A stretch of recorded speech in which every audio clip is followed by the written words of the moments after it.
And now on to an eyewitness, a student who was at Stoneman Douglas as this horrific event unfolded. David Hogg is joining us now from Broward County.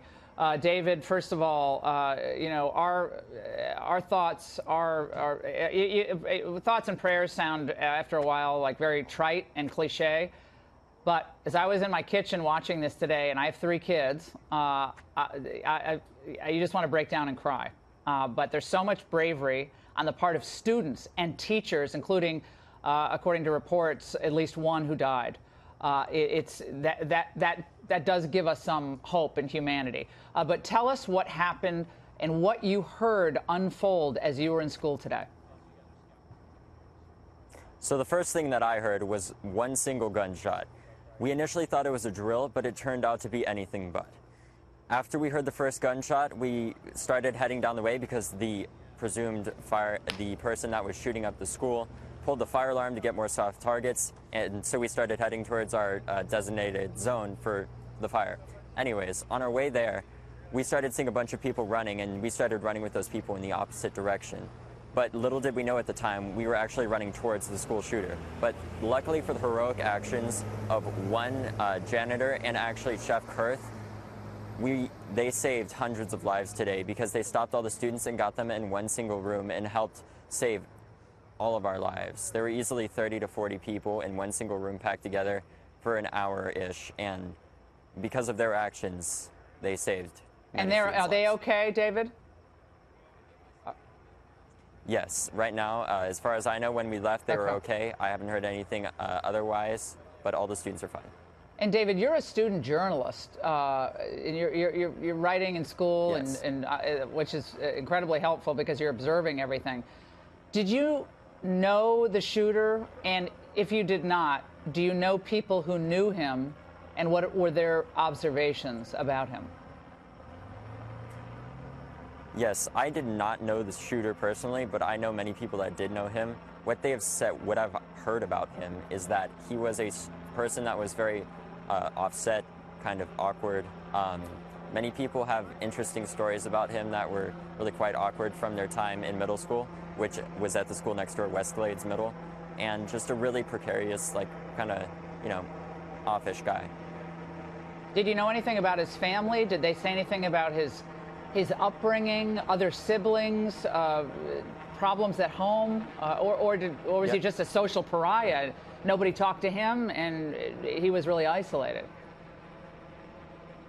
As far as I know, this man was a very isolated person socially. He did not interact with many people.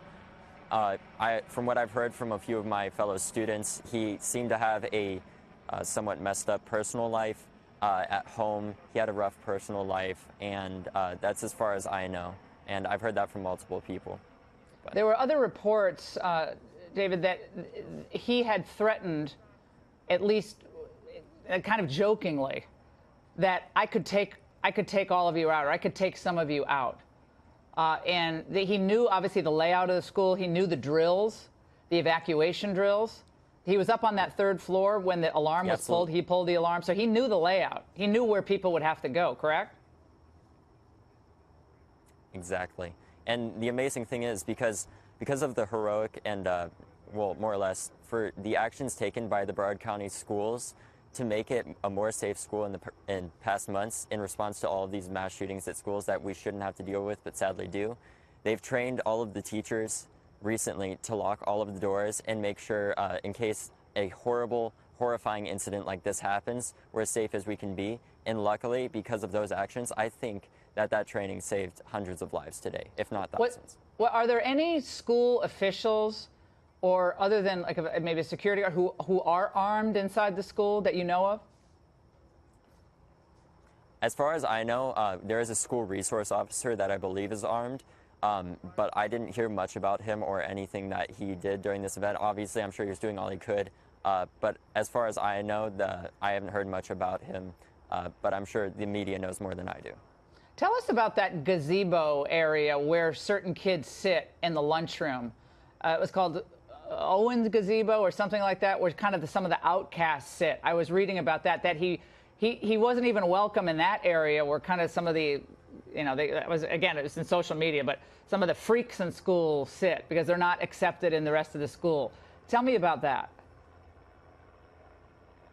Yeah, so he sat in an area that sadly many students refer to as, I'm not going to say it on TV, but it's an area where very unique kids like sit, and children that are interested in things that are more like extracurricular and outside of school and have amazing interests and are just as valuable as any other student at this school.